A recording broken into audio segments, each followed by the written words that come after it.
Comunidad Sariri es una comunidad urbana. Básicamente su horizonte es la reconstitución de nuestros principios, saberes, valores ancestrales. Pues tenemos la conciencia de que nuestros ancestros nos han dejado muchas eujas, decimos en Aymara, encargos, que son principios que guían y orientan nuestro camino. Y pues creo que para todos es evidente que la sociedad ha llegado a un punto límite de la estructura y el paradigma que lleva adelante la sociedad actual, pues nos está llevando a desencuentros, a desequilibrios, y creemos muy importante que la sabiduría de nuestros abuelos nos ha dejado mucho que puede servir para este tiempo, y es justamente en ese sentido que la comunidad busca recuperar, rescatar y transmitir, enseñar nuevamente esta sabiduría a las nuevas generaciones.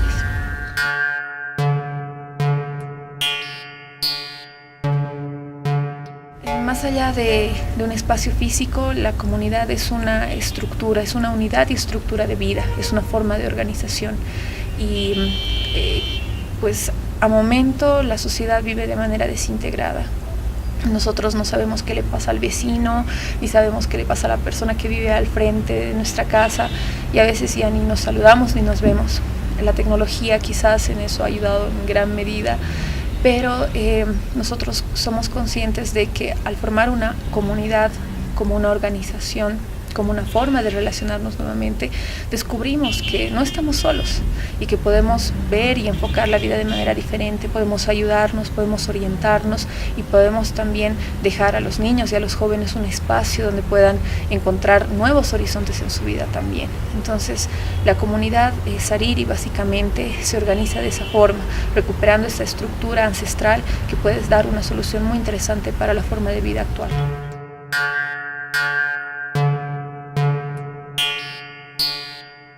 Tiwanaku es nuestro punto referente histórico más grande a momento.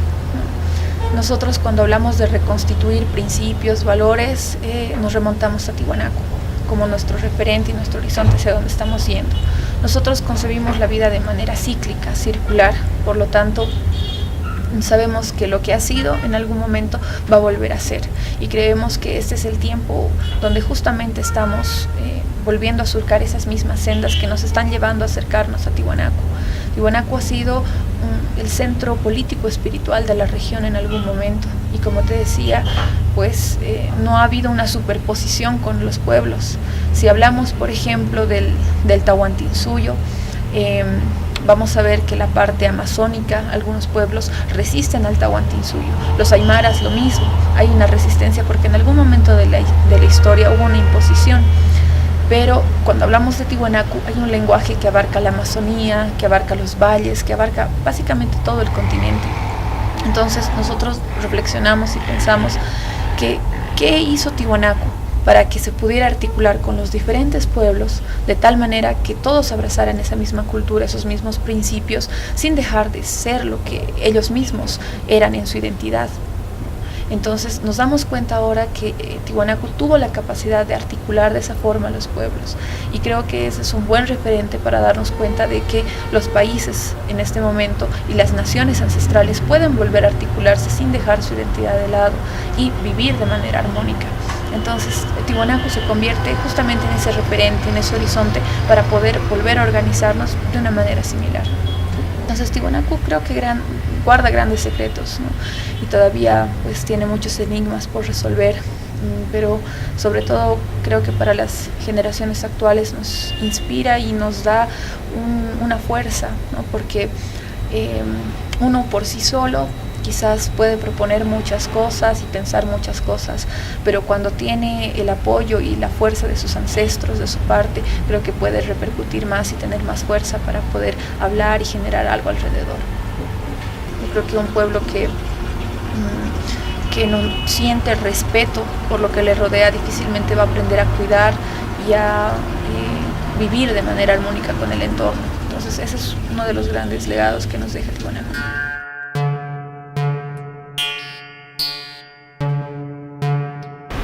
Yo creo que muchas cosas que pues vivimos diariamente ya nos han por demás demostrado de que esta estructura no tiene un buen final, y más al contrario es algo que pues nos está deteriorando a diferentes niveles, ¿no? Físico, espiritual, en cuanto a conocimientos, cerrándonos la visión a que solamente hay una sola verdad y se pueden hacer las cosas de una forma, y es como el paradigma occidental lo dice, y solo puede ser así, cuando en realidad pues hay otras formas, otras visiones, ¿no? Por eso básicamente cuando nosotros hablamos de cosmovisión ancestral no nos reducimos solo a la cosmovisión aymara o andina solamente, que sí es una forma de percibir, ver el mundo, pero hay también muchas cosmovisiones ancestrales que al final comparten los mismos principios. Quizás nosotros en aymara decimos Pachamama, Madre Tierra, pero en otras culturas tienen esa misma terminología en sus diferentes idiomas para definir lo mismo, ¿no? Que la tierra no solamente es un objeto inerte, sino es nuestra madre, y es un ser en realidad, no es un objeto, por ejemplo.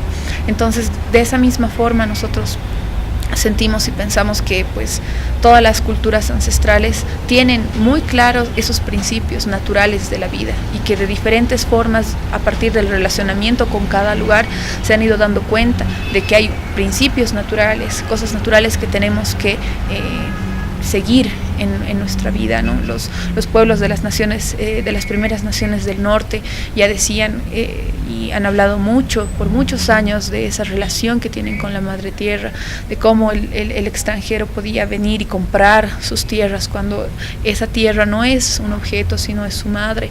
Mismos conceptos que los pueblos de las naciones del sur repiten, mismos conceptos que seguro también en Occidente con las naciones ancestrales como los druidas, por ejemplo, en Inglaterra actualmente, pues mantienen y reflexionan y siguen transmitiendo a las futuras generaciones.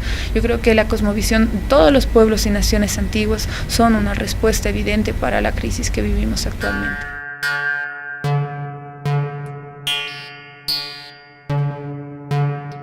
Nosotros tenemos una posición que va más allá de los estados, ¿no? Cuando el aymara se reconoce como aymara, pues no importa si está en Chile, si está en Perú, si está en Argentina, si está en Bolivia, el aymara es aymara, ¿no? Lo mismo pasa con el pueblo mapuche, por ejemplo, allá en Chile, que hay mapuches en Argentina, hay mapuches en Chile, pero su identidad es esa. Y lo mismo sentimos, ¿no? Primero, la tierra, pues como te decía hace un momento, no es algo que se pueda delimitar, que se pueda separar. Para nosotros la tierra es nuestra madre, por lo tanto nosotros tenemos el derecho de poder transitar estas tierras sagradas de manera libre, y lo mismo los otros pueblos. Bajo la estructura actual obviamente es algo que ya se ha delimitado por países, por ciudades, por permisos, que tengo el pasaporte y recién puedo entrar, y etcétera. Pero nosotros hablamos de un lenguaje mucho más antiguo, donde, por ejemplo, en Tiwanaku, en los tiempos de plenitud de esta ciudad sagrada, pues del mundo entero venían a hacer ofrendas, a aprender, a consultar al Consejo de Sabios de Tiwanaku, y no había una limitación de entrada o salida. Nosotros hablamos más allá, por ejemplo, del derecho de propiedad, hablamos del derecho de relación. Todos los pueblos, todas las personas tenemos derecho a relacionarnos con lo que está en nuestro entorno. No es que me pertenece este lugar, es que yo necesito relacionarme con este lugar, y creo que ahí es una diferencia de lógicas para poder hablar de este tema, en este caso limítrofe. Yo creo que este es un tema que no debería causarnos conflicto, porque más allá de la propiedad o las delimitaciones territoriales, pues todos somos pueblos hermanos, y la vida nos ha dado este espacio sagrado para compartir. Así que yo creo que el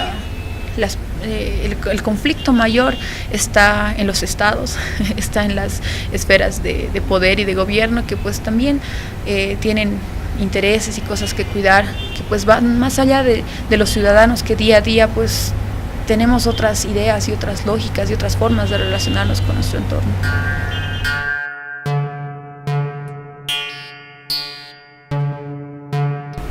Primero tenemos que reflexionar profundamente en lo que estamos viviendo.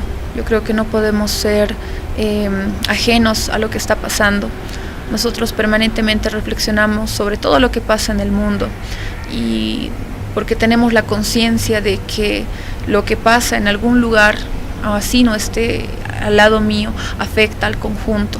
La alegría de uno es la alegría de todos, y el problema, la tristeza de uno es también el problema y la tristeza de todos, y por lo tanto la responsabilidad de resolverlo.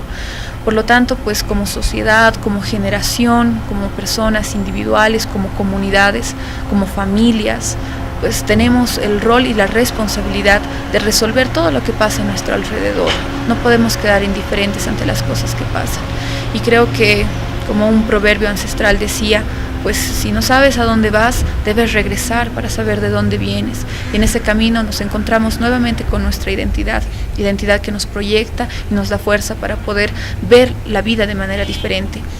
Estamos viviendo tiempos de cambio, ¿no? El cambio ha llegado no solamente a nuestros países, sino a todo el mundo, en diferentes aspectos.